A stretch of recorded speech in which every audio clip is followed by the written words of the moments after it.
उद्या सकाळी मी जेव्हा येईल तेव्हा या केसमध्ये आपल्याला होपफुली ब्रेक थ्रू मिळालेला असेल. मुलगी शत्रूची असो किंवा मित्राची, ती कुणी कुणाच्या घरच्या आबरूशी असा खेळ मांडू नये. इंदुलकरला उडवायचे. देवासारख्या भाऊजींच्या डोळ्यात आज तुझ्यामुळे पाणी आलंय. चल बाहेर चल. तुमच्या त्या झोपलेल्या बाळाला माझा एक निरोप द्या. त्याच्या पोरीची किंमत आता डबल झाली आहे. त्यामुळं आता 10 कोटीची तयारी ठेव. अमृताला कोणीतरी गोळ्या घालत होतं. आता अशीच स्वप्न पडू लागलेत मला. सुमित्राबाई, काय केलं तुम्ही? हे गोळी झाडलीत. तुमच्या गोळीमुळे एक व्यक्ती जखमी झाली इकडे. तुम्ही हे खूप चुकीचं करताय सुमित्राबाई.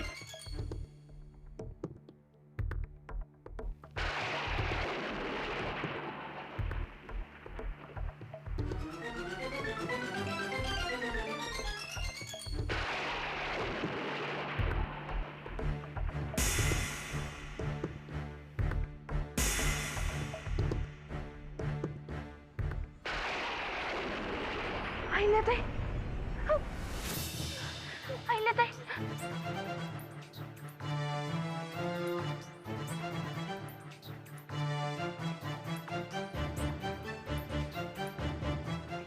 किल्लेदार साहेब, तुम्ही यांना काहीतरी सांगा. त्या कोणाचंच ऐकत नाहीयेत आणि कुणीतरी अँब्युलन्स बोलवा. यांना हॉस्पिटलमध्ये हलवायला लागेल.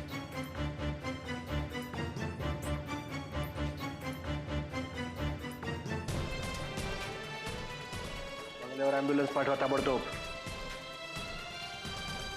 दादा दादा तुला खरं सांगतो, माझ्या सुमीने काय नाही केलं रे.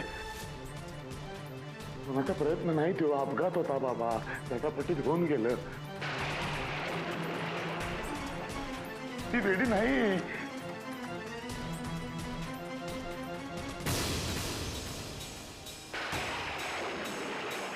अहिल्या,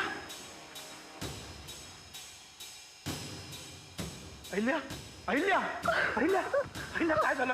अहिल्या, काय झालं? अहिल्या, काय झालं मग? अहिल्या,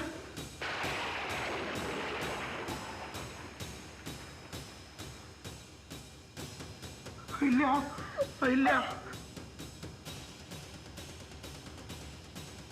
मिसेस किल्लेदार, हे बघा, तुम्ही एखादा घरात स्वच्छ टॉवेल असेल किंवा कपडा असेल तर तो त्वरित घेऊन या आणि त्यांच्या जखमीवर दाबून धरा प्लीज. अहिल्या, वामण्या वामण्या वामण्या, माझ्या सुमीने खरंच काय नाही केलं रे. अरे अपघात होता तो.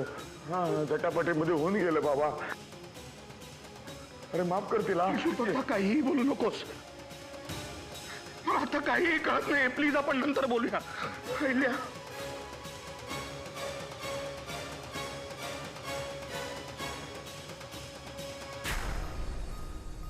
वामन दादा, हां मिसेस किल्लेदार, तो टॉवेल त्यांच्या जखमीवर दाबून धरा.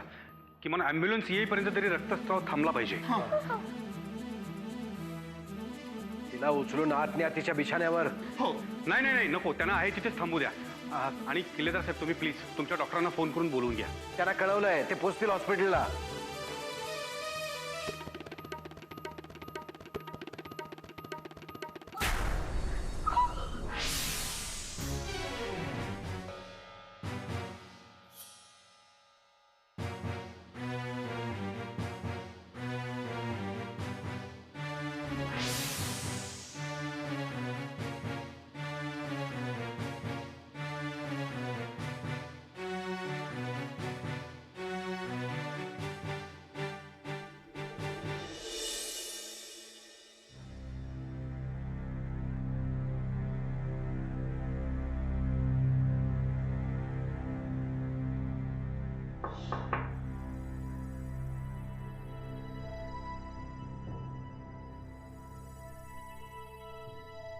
या मोरजकर. Thank you sir.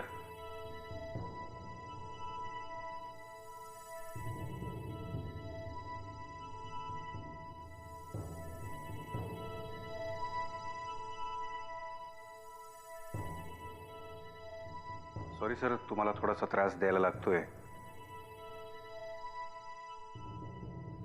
बोला मोरजकर, बोला. जे बोलायचंय ते बोला. या घरात जे काही चाललंय ते अनाकलनीय आहे. साहेब, झाला प्रकार मला कमिशनर साहेबांना सांगायला लागला. माझ्या मनात असो नसो पण त्यांना सांगणं भाग होतं. मोरासकर साहेब, तुम्ही तुमची ड्युटी निभावलीत. माझी माफी कशाला मागताय? पण काय सांगितलं काय त्यांना? घडला प्रकार जसाच्या तसा सांगणं भाग होतं. पण म्हणजे तुम्ही त्यावेळी तिथे होतात? होय सर, मी माझ्या डोळ्याने प्रत्यक्ष बघितली आहे घटना. बघितली नसती तर ऐकीव गोष्टींवर मी साहेबांना फोन केलाच नसता. आता काय घडलं ते सांगता का?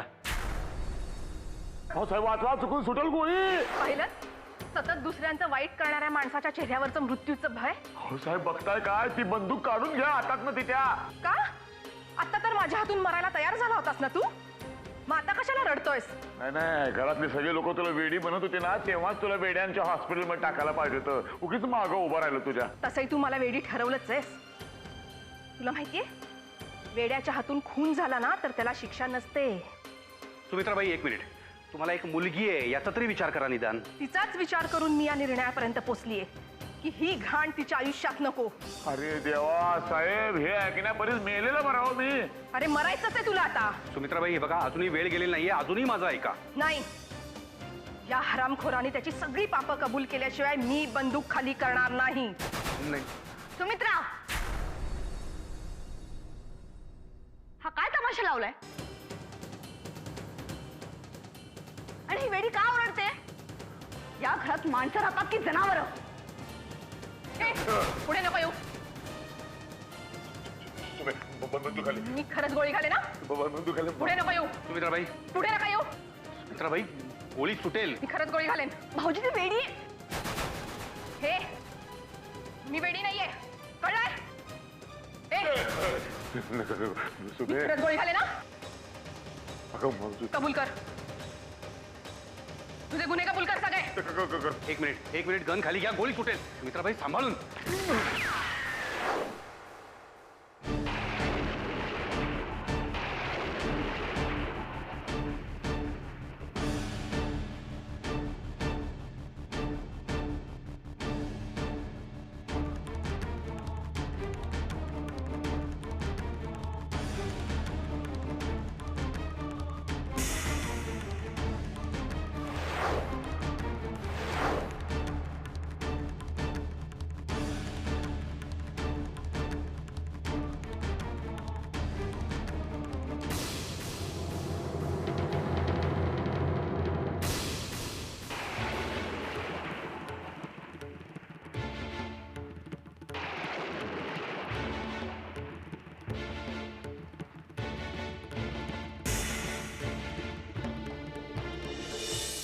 झाला प्रकार एवढा विचित्र होता साहेब की कोणाला काहीच करता आलं नाही.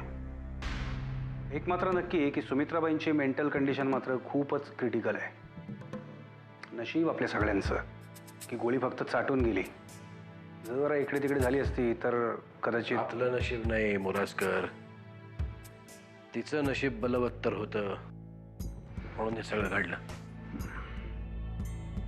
नाही, हे सगळं ठीक आहे साहेब, पण आता याच्या पुढे आपण. काय झालं?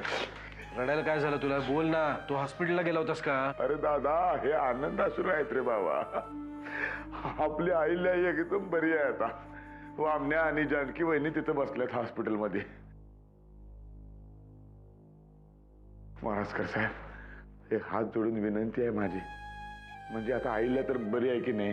हा दादा, माझ्या बायकोला सोडून द्यावं. बरं, आमची काही तक्रार पण नाही. काय रे बाबा? एक मिनिट मिस्टर परशुराम किल्लेदार, इथे तुमच्यापैकी कुणीही तक्रार द्यायचा काही प्रश्न येत नाही, कारण गुन्हा हा माझ्या डोळ्यासमोर घडलेला आहे. परशु, तू थांब जरा, मी बोलतो ना त्यांच्याशी. नाही साहेब, गुन्हा माझ्या डोळ्यासमोर घडलेला असल्यामुळे सुमित्राबाईंना मला अटक करावीच लागेल. असं करू नका हो महाराजकर साहेब. माझी बायको लई भोळी भाबडी आहे हो. तिच्या जीवाशी नका खेळू. सांगा की. तुमच्या त्या भोळ्या भाबड्या बायकोनं गोळी घातली आहे कोणाला तरी. हो, पण आईला नीट आहे ना, तिला काय झालेलं नाही. ते दैवयोगामुळे, तुमच्या बायकोमुळे नाही. मोरासकर साहेब, या बाबतीत मी तुम्हाला काहीच बोलणार नाही, कारण मला माहिती आहे तुम्ही एक अत्यंत इमानदार पोलीस ऑफिसर आहात आणि त्याचं मला कौतुकच आहे. पण काही गोष्टींचा विचार कायद्याच्या चौकटीच्या बाहेर जाऊन करायला हवा. कारण सध्याची आमच्या घरातली परिस्थिती तुम्ही बघताय. नाही साहेब, मला वाटतं आपण दोन भिन्न गोष्टींबद्दल बोलतोय आता. मला तसं नाही वाटत मिस्टर मोरासकर. कारण आता जर का तुम्ही सुमित्राला अटक केलीत तर आमचं अख्खं घर खचून जाईल. अजून अमृताचा पत्ता नाही, त्यात हे. आम्ही कशाकडे लक्ष द्यायचं? साहेब, तुम्ही मला द्विधा मनस्थितीत टाकताय. आता तुम्हीच सांगा मी काय करायचं. जे तुम्हाला पटेल ते करा. फक्त माझी विनंती समजा. सुमित्राबाबत ठीक आहे साहेब, मला कळत आहे. पण त्याआधी मला एक सांगा, सुमित्राबाई किल्लेदारांचं काय करायचं? काय करणार तुम्ही तिचं? त्यांना या घरात ठेवणं या घरातल्या लोकांकरता घातकच आहे. मला कळतंय. मी प्रयत्न करेन. अरे दादा, म्हणजे तिला काय वेड्यांच्या हॉस्पिटलमध्ये टाकणार का तुम्ही? असं करू नका रे बाबा. माझी तुम्ही वेडी नाही. मी 10 वेळा सांगतो. वाटलंच मी तिला घेऊन कायमचा लांब कुठेतरी निघून जातो, पण तिला असं करू नका. ते तुमच्या फायद्याचंच बोलतायत. परशो, मोरासकर साहेब, तुम्ही काळजी करू नका. आज उद्याच मी सुमित्राला सॅनिटोरियम मध्ये हलवतो.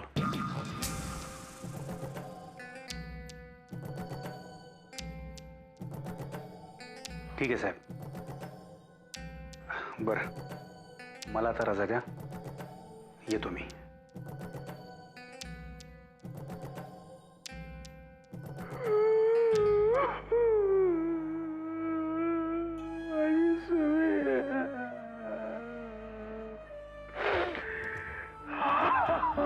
माफ कर मला परशु, माफ कर मला. पण काय करू, गोष्टी हाताबाहेर गेल्यात आता.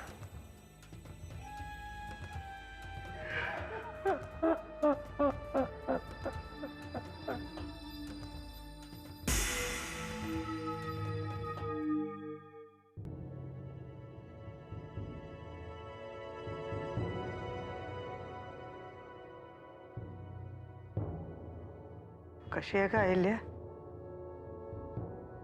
बरं आहे तात्या, काळजी करण्याचं काही कारण नाही. 2-3 दिवसात घरी सुद्धा पाठवता येईल असं डॉक्टर म्हणाले. वामन कुठे? तिकडेच थांबलेत. अहिल्या काही बोलली? अजून नीट बोलता येत नव्हतं, पण बोलणं चालूच आहे. बोलणं चालू आहे का आपल्या सगळ्यांना शिव्या घालणं चालू आहे? नाही नाही, तसं काही बोलल्या नाहीत त्या. आणि बोलली तरी तू थोडीच सांगणार आहेस. जानकी, सुमित्राच्या बाबतीत आपल्या सगळ्यांच्याच कडनं थोडी हायगाय झाली. स्वप्नात तरी वाटलं होतं का कुणाला तीही अशी वागेल म्हणून? जे झालं ते वाईट झालं, पण मला अजूनही विश्वास नाही बसत आहे की हे सुमिताईने केलंय म्हणून. तिने आतापर्यंत कधी मनात सुद्धा कोणाचं वाईट केलं नाहीये. अचानक गोळी झाडली म्हणजे आत्याबाई नक्की कुठेतरी पाणी मुरतंय.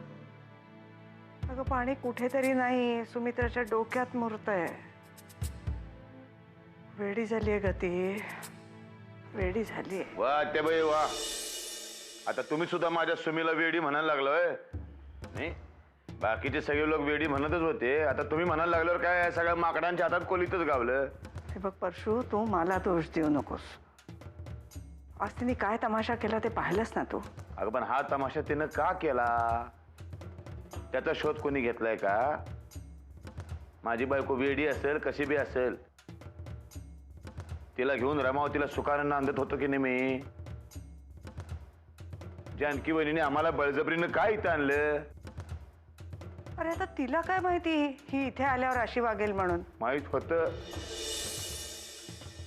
आत्याबाई, तिला माहित होतं. त्याच्या समोर माझ्या हातावरती चाकून वार केलाय सुमीनं. मग आणि ह्यांना काय वाटलं खेळामध्ये झालं म्हणे ते. तू तुला काय म्हणायचंय बाबा? मला एवढंच म्हणायचंय, तुम्ही दोघी आता माझ्या पाठीमागे उभे राहा. माझी सुमी वेडी नाही, तिला हॉस्पिटलमध्ये टाकू नका. वाटलं तिला घेऊन जातो मी सगळ्यांपासून दूर, तिकडे लांब कुठेतरी. पाहिलं जानकी, किती जीव आहे त्याचा सुमित्रावर, आणि तिला काय झालंय तेच कळत नाही. सारखी आपली याच्याच नावाने बोटं मोडत असते. हे बघा आत्याबाई, मला एवढंच कळते, ज्या बाईने माझ्या नावाचं कुकू लावले ती कशी बी असेल, तिला मरेपर्यंत मी सांभाळणार. मरेपर्यंत का मारेपर्यंत?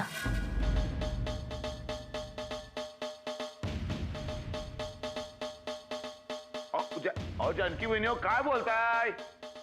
हे असं आहे बघा आत्याबाई, आता एवढं सुधारलो मी, बायकोची एवढी काळजी करतोय, तर ह्या सगळ्यांच्या नजरेमध्ये माझ्याबद्दल विकारच आहे. नाही परशू,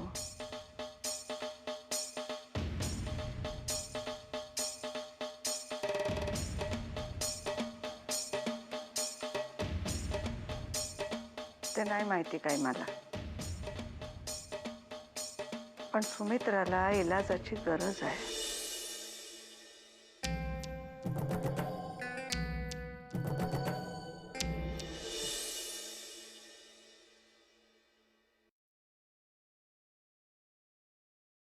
सुमिताई,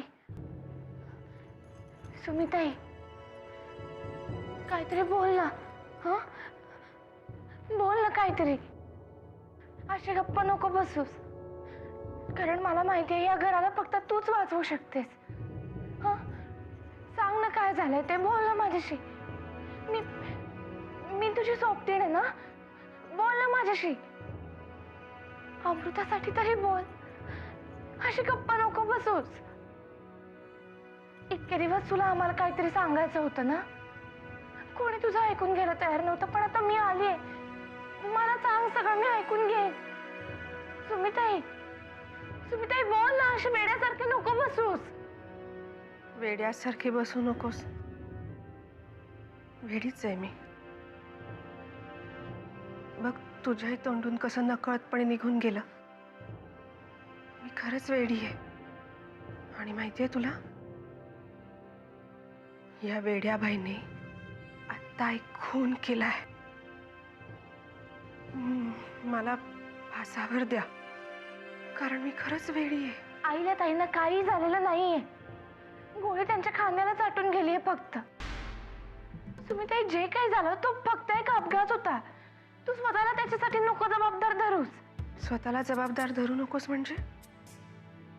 मी गोळी मारली आहे ना, ती गोळी त्यांच्या खांद्याला चाटून गेली हे त्यांचं नशीब. पण आज माझ्यामुळे नाहक जीव गेला असता, आणि याची शिक्षा एकच आहे, मला फासावर द्या. अगं, असं काय बोलतेय?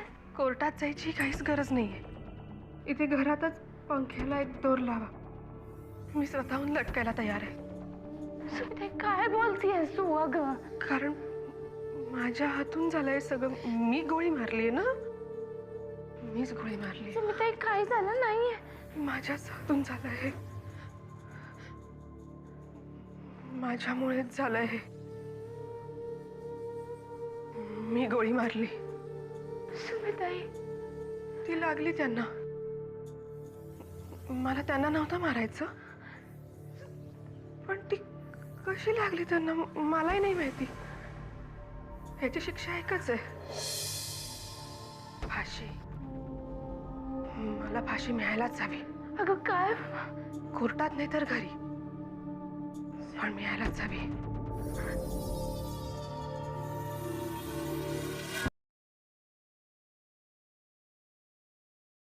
हो, मी सुमिताईशी आत्ता बोलून आलीये. तिला काही झालं नाहीये. मी हात सोडते तुमच्या समोर, पण तिला वेड्यांच्या इस्पितळात नका पाठवत. तिला काही झालं नाहीये. जानकी, आज जे घडलं त्यानंतरही जर तू सुमित्राचीच बाजू घेणार असशील तर तुलाही वेड्यांच्या हॉस्पिटलमध्ये पाठवावं लागेल. तुम्हाला खोटं वाटत असेल ना, तर तुम्ही एकदा जा आणि तिच्याशी बोला ना. बस झालं जानकी, आता ह्या विषयावर मला एक शब्दही ऐकून घ्यायचा नाहीये. मी उद्या सकाळीच डॉक्टर मोदींना फोन करणार आहे. ते एक विख्यात सायकॅट्रिस्ट आहेत ज्यांचं स्वतःचं सॅनिटोरियम आहे. आपण तिथे ऍडमिट करूया तिला. ते योग्य ती काळजी घेतील तिची. अहो पण तिची काळजी घ्यायला मी आहे ना. मी घरात राहून तिची काळजी घेईन, सगळ्यांना दाखवून देईन की तुम्ही त्याला काही झालं नाहीये, ती पूर्ण बरी आहे म्हणून. ती असं कोणाला ठरवून मारेल का? मग आता ठरवून मारेपर्यंत वाट पाहायची आहे का आपण? थोडक्याकरता वाचली अहिल्या, माहितीये ना तुला? नाही नाही, आपण तिकडे नव्हतो ना, त्यामुळे आपल्याला माहिती नाही नक्की काय झालं ते. सुमित्राची बाजू घेण्याच्या नादात तू आजचा प्रसंगही नाकारायला लागलीस. यामुळे तुझ्यावर कोणी शंका घेऊ नये एवढंच. पण म्हणून तिला वेड्यांच्या इस्पितळात पाठवायचं का? हा उपाय असू शकतो का? त्यामुळे ती आणखीन बंजाळून जाईल. पण म्हणजे आधी थोडीशी बंजाळलेली होती, हे मान्य आहे ना तुला? पण मी काय म्हणते की तास आधीच माझ्या डोक्याला खूप त्रास आहे. 2 दिवस झाले अजून अमृताचा पत्ता नाही. अरे देवा, तुम्हाला सांगायचं राहिलं, त्याचा फोन आला होता. त्याचा म्हणजे कोणाचा? ज्याने अमृताला पळवून नेलाय त्याचा. त्याने तुला का फोन केला होता? मला नाही, तुम्हालाच केला होता. पण तुम्ही झोपला होतात म्हणून मी फोन उचलला. काय म्हणाला तो? त्याला आता 5 कोटी नाही, 10 कोटी हवेत.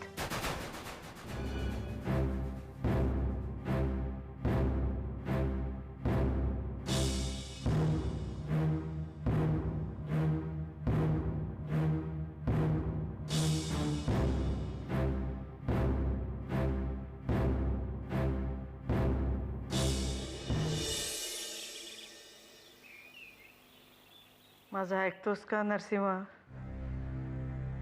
हे बघ, मला वाटतं तो माणूस जे काही पैसे मागतोय ना ते देऊन टाक. आत्याबाई, प्रश्न फक्त पैशांचा नाहीये, तत्वाचा आहे. हे मी याआधी 10 वेळा समजावून सांगितलंय. अरे बाबा, तुला तुझी जर तत्व सोडायची नसतील ना तर माझा पैसा वापर. माझ्या नावावर जे काही असेल ना ते सगळं सगळं मोडून टाक. तू माझ्या बोलण्याचा वेगळा अर्थ काढून काहीतरी बोलू नकोस. तू तुला हवं तसं वागायचं आणि आम्ही मात्र अगदी तोलवून मापून बोलायचं का? हो, कारण प्रश्न फक्त पैशांचा नाहीये. मग तेच तर म्हणतेय ना मी. प्रश्न पैशाचा नाहीच आहे, अमृताच्या जीवाचा आहे.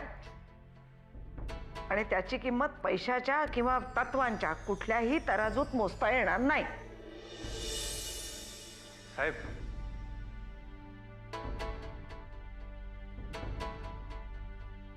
साहेब, आमच्या खबऱ्याकडून एक महत्त्वाची माहिती मिळाली आहे. घाटकोपरच्या एका वस्तीत 4-5 लोकांनी एका मुलीला आणून ठेवलंय. त्या मुलीचं त्या लोकांनी जे काय वर्णन केलंय ते तंतोतंत आपल्या अमृताशी जुळतंय साहेब.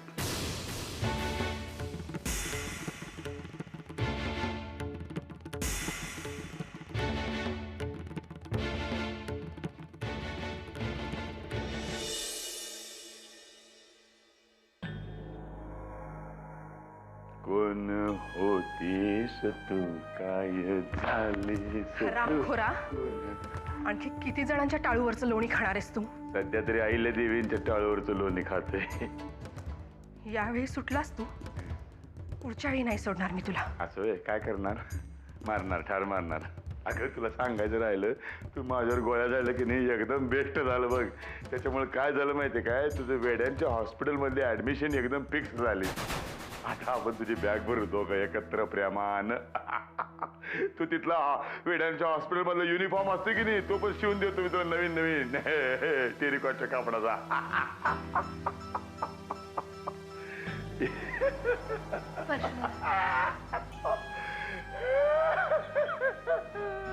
सांगितलं होतं ना इकडे येऊ नका म्हणून. कशाला आला तिकडे? कुठे जाणार? सुमीला आता सगळ्यात जास्त माझी गरज आहे हो, तुमची नाही. आता तुम्ही बाहेर जाताय का मी आत्याबाईंना बोलवू? जातो बाई, वहिनी जातो बाहेर. तुम्ही माझी वेळी नाही, तिला असं हॉस्पिटलात पाठवू नका.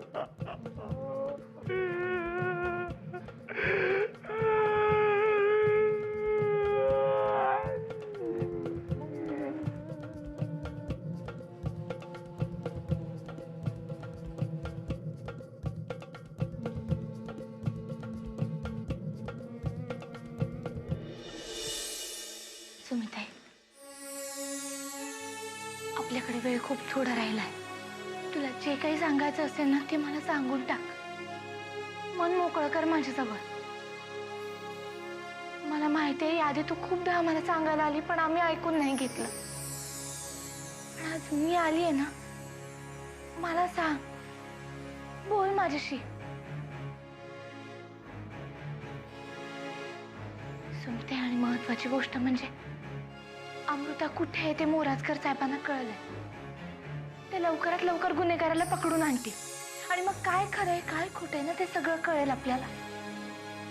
पण त्याच्या आधी काय घडलंय, तुला काय माहिती आहे, हे सगळं मला माहिती असण्याची खूप गरज आहे. तू बोल माझ्याशी, मी ऐकते. सुमिताई बोल.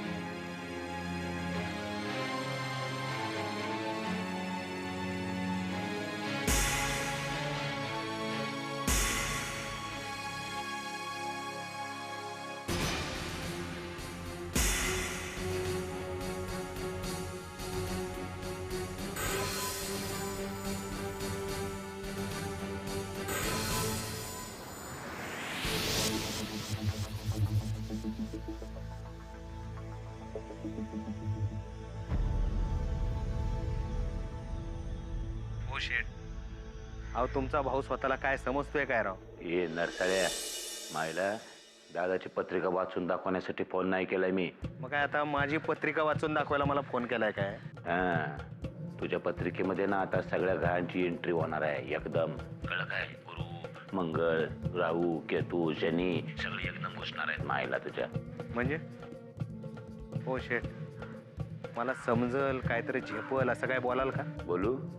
ताबडतोब हायच तिथनं निघ आणि दुसरी जागा गाठ. अरे अरे काय चाललंय काय राव शेठ? अरे रोज रोज जागा बदलायला लावताय राव. आता हे पोलिसांना कळतंय कसं ते पण कळना झालंय. मग तेच मला बी कळेन असं झालंय. आणि तुझ्या पोटामध्ये त्या कस्तुरी मृगासारखे उद्बत्त्या तर नाहीत ना सुगंधी? पोलिसांना कळतंय कसं तू जातोच कुठे ते? अहो शेठ जोक कसले मारताय? आता या पोरीचं करायचं काय ते सांगा. कुठं घेऊन जाऊ तिला? अरे कुठं बी जा पण ताबडतोब हायच तिथनं निघ पहिला. निघाला काय? अहो फोन ठेवाल तर निघेन ना.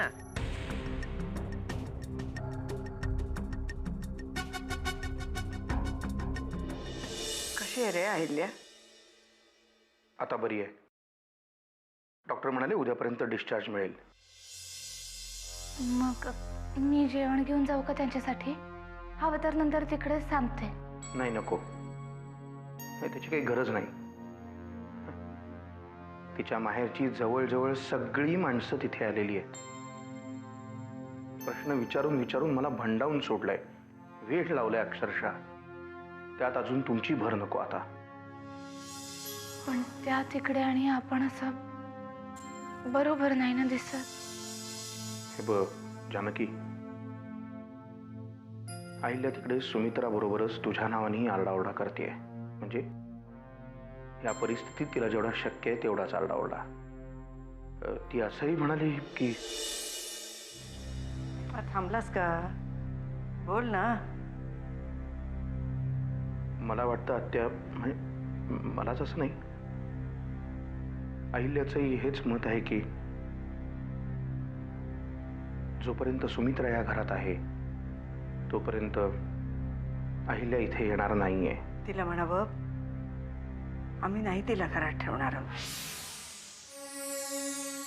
तिला खरंच उपचारांची गरज आहे.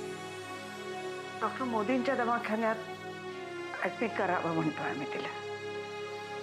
आजीबाई, असं सगळं ठरवून गेल्यासारखं नका ना बोलू. अगं मग काय तिला तशीच घरात ठेवायची का? सुमित्राचं नशीब म्हणून ते पोलीस इथपर्यंत येऊन पोचलेले नाहीयेत. त्या मोरासकरांचे उपकारच म्हणायचे आपल्यावर. नाही तेव्हा ना आता तुरुंगात असते ना ती.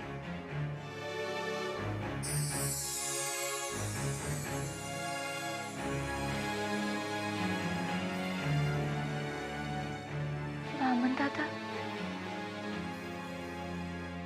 तुम्हालाही असं वाटतं की सुमिताईला दवाखान्यात पाठवायला पाहिजे म्हणून? काहीतरी करा ना.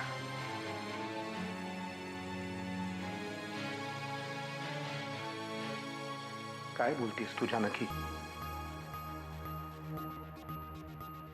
सुमित्राने अहिल्यावर गोळी झाडली आहे. मरता मरता वाचली अहिल्या. जानकी, कालपर्यंत मीही तुझ्याबरोबर होतो. सुमित्राला वाचवण्याचे सगळे प्रयत्न करत होतो. पण आज परिस्थिती वेगळी आहे. म्हणजे आता तुम्हाला असं वाटतं की सुमिताईला दवाखान्यात नेलं पाहिजे म्हणून? तिच्यासाठी आणि आपल्या सगळ्या कुटुंबासाठी तेच योग्य आहे. पण तिथे काही एवढं वाईट नसतं. सुमित्रा बरी होऊनच तिथनं परत घरी येईल. तिथं वेळ लागलेले बरे होतील, पण त्यांना वेळ लागलंच नाहीये, त्यांचं काय? ही तुझी सुमित्रावरची माया बोलते आहे. तुमची नाहीये तिच्यावर माया?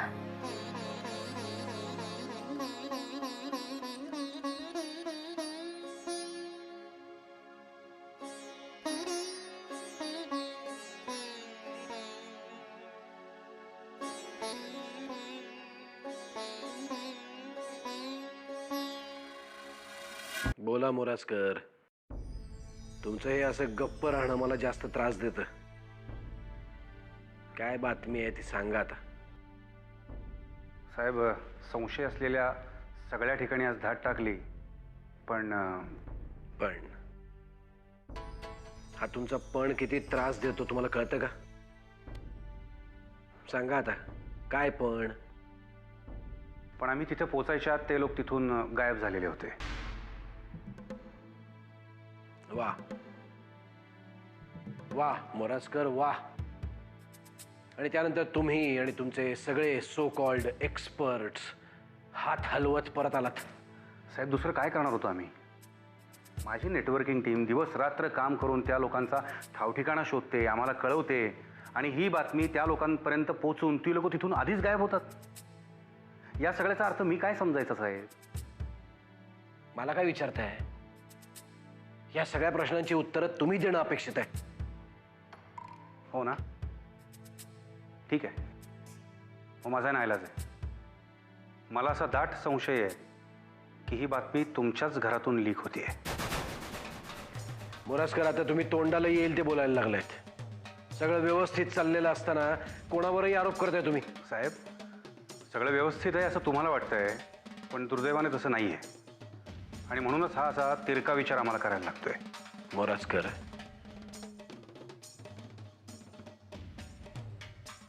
आता तुमचा नाकर्तेपणा लपवण्यासाठी तुम्ही माझ्या घरातल्या लोकांवर वाटेल तसे आरोप करताय. तसं बघायला गेलं तर ही बातमी तुमच्या पोलीस डिपार्टमेंटमधून सुद्धा लीक होऊ शकते. नाही, ती शक्यता मी नाकारत नाहीच आहे. साहेब, मला म्हणायचं आहे एवढंच की कुठून का होईना पण ही बातमी फुटतीये, एवढं नक्की. त्यामुळे सावधगिरी आपल्याला दोन्ही बाजूनी बाळगायला पाहिजे. पण सावधगिरी बाळगता बाळगता आपल्याला पुढेही जायचं आहे, हेही लक्षात असू दे. होय साहेब, त्या पद्धतीने आम्ही जाळं पसरायला सुरुवात पण केलेली आहे, आणि त्याची जी काय डेव्हलपमेंट आहे मी तुम्हाला वेळोवेळी कळवत जाईन. येतो मी.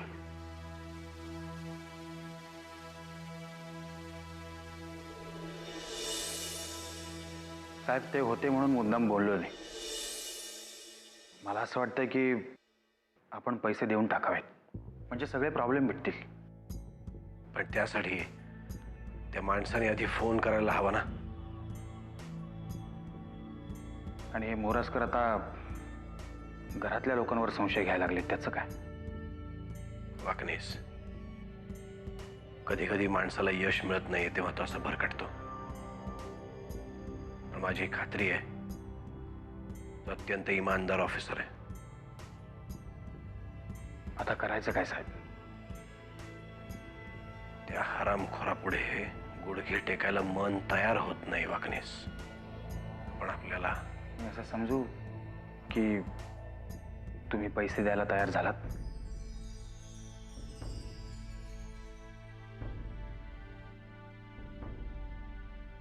मला थोडा वेळ द्या शांतपणे विचार करायला. पण साहेब मी काय सांगितलं? थोडा वेळ द्या मला एकट्याला शांतपणे विचार करायला.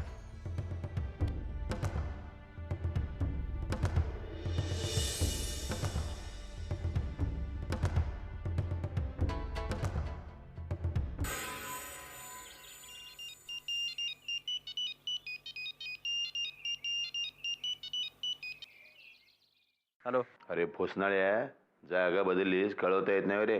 याला इथं पळता भोई थोडी झाली आम्हाला, आणि तुम्हाला सारखे सारखे फोन करायचे काय? बरं ऐक, आता तिथनं निघ, मानखुर्दला ये, तिथं राहायची सोय केली आहे. आणि एक गोष्ट ऐक. बस बस बस बस झाली तुमची भाषणबाजी. आणि आता मी काय सांगतोय ते ऐका. इथून पुढं तुम्ही माझ्यासाठी तसदी घ्यायची काय गरज नाही. म्हणजे इथून पुढं हा गेम मी माझ्या पद्धतीने खेळणार. तू झोपेत तर बडबडत नाहीस ना इंडिया? झोपेत तुम्ही असाल तर उठा, जागे व्हा, आणि मी काय सांगतोय ते नीट ऐका. याच्या पुढं मी कुठं आहे, माझं काय चाललंय, मी काय करतोय, हे पोलिसांनाच काय, तुम्हाला पण कळणार नाही. तू माझ्याबरोबर डबल गेम केलीस नाही इंडिया, तर तुझं काय? परशु शेठ, आता या अशा धमक्या मी तुम्हाला द्यायच्या, मी मला नाही. आणि हे जे काय मी करतोय ना, ते सगळं माझ्या डिफेन्ससाठी, माझ्या बचावासाठी, हे लक्षात ठेवा. हे काय मला माहित नाही, तू कुठं कुठं राहणार, काय काय करणार, मला प्रत्येक गोष्ट कळली पाहिजे. मी तुला सातत्याने फोन करत राहणार. नाही करायचं.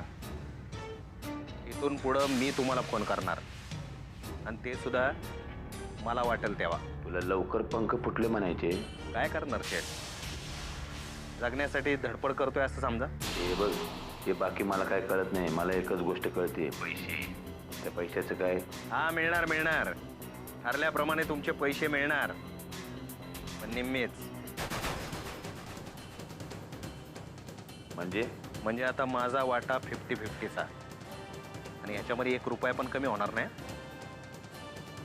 हे बघ इंडिया, मी काय म्हणतो जरा शांतपणानं ऐक. बस इथून पुढं तुम्ही काहीच म्हणायचं नाही. जे काय म्हणणार ते मी, आणि तुम्ही फक्त ऐकायचं.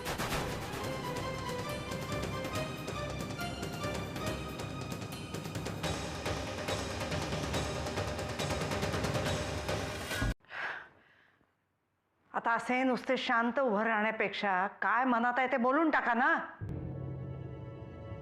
आत्याबाई, परिस्थिती जास्त चिघळत चालली आहे, आणि मला वाटतं की साहेब द्विधा मनस्थितीत अडकलेत. आयुष्यभर जपलेले आदर्श की मुलगी, यामध्ये कशाची निवड करायची हेच त्यांना कळत नाहीये. त्याला आता हे कळलंच पाहिजे की अमृताचा जीव ही सगळ्यात महत्वाची गोष्ट आहे. साहेबांना हे कळत नसेल असं नाही मला वाटत, पण त्यांची काही चूक नाहीये आत्याबाई. तो किडनॅपर एवढा चलाक निघेल असं वाटलं.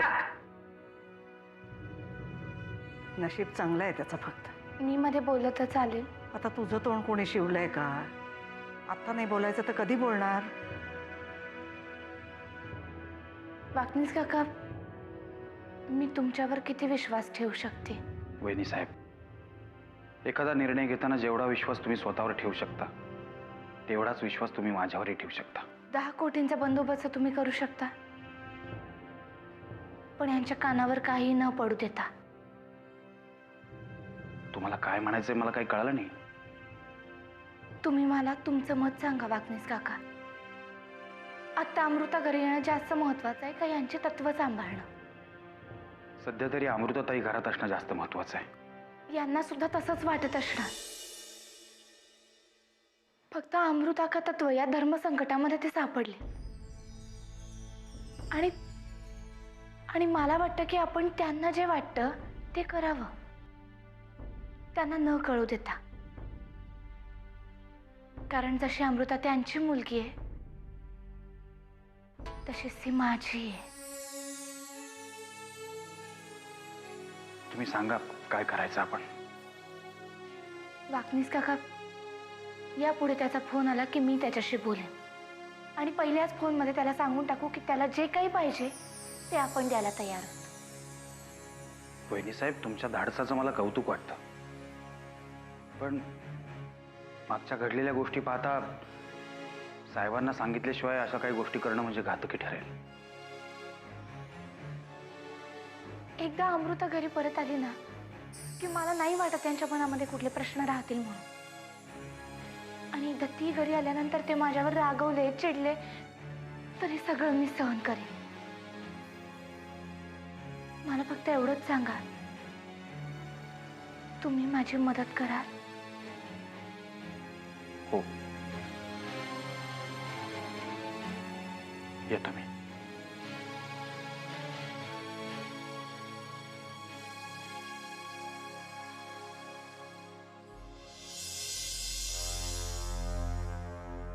वहिनी साहेब, बाहेर डॉक्टर मोदींच्या हॉस्पिटलमधून कोणी डॉक्टर आलेत. ठीक आहे, जातो.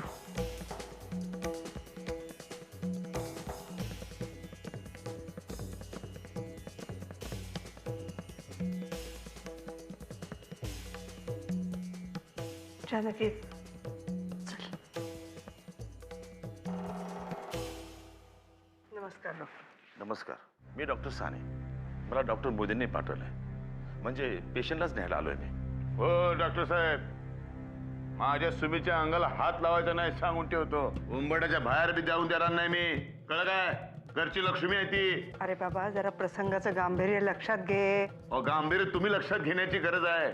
आज माझ्या बायकोच्या डोक्यावरती ती वेडी आहे असा शिक्का बसला की नाही, आयुष्य बर्बाद होईल तिचं. अरे पण तिला उपचारांची गरज आहे. मग करा की, नाही कोण म्हणतोय? डॉक्टर साहेब तुम्ही इथं या, घरामध्ये येऊन काय ते उपचार करा. हॉस्पिटलमध्ये जाण्याची काय गरज आहे? अरे आता तिथे जसे उपचार मिळतील तसे इथे मिळणार आहेत का घरात? ते काय मला माहित नाही. माझ्या येवल्याच्या पोरीच्या डोक्यावर आईचा पदर नाहीसा झाला की नाही, अनाथ होईल मुलगी.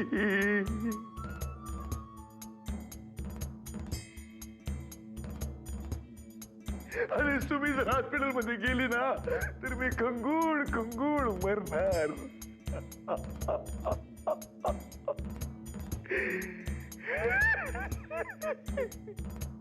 डॉक्टर, तुम्ही घेऊन जातील.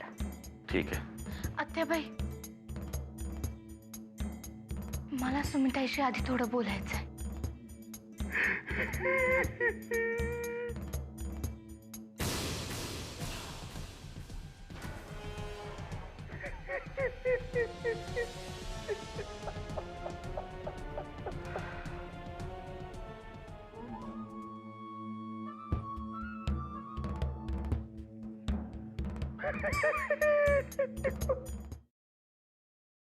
सुमिताई, आता ना तुझ्याकडे वेळ उरलाय ना माझ्याकडे.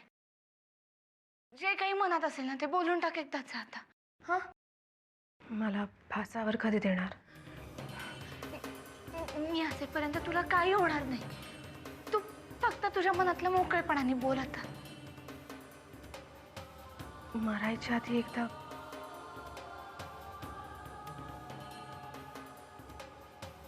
माझ्यासारख्या पापिणीची सावली हिच्यावर पडता कामा नये.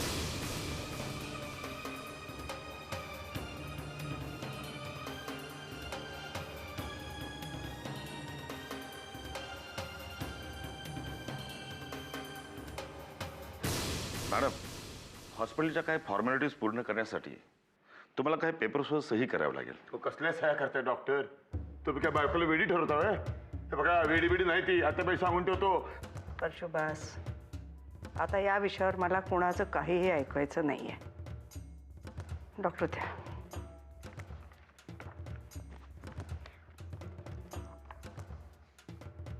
इथे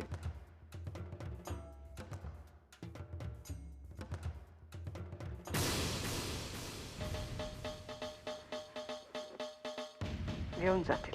ठीक आहे मॅडम, चला. मग मी काय म्हणतो आता? परशु, मला तर काहीही ऐकायचं नाहीये. सुमित्राचं काय करायचंय ते डॉक्टर बघतील.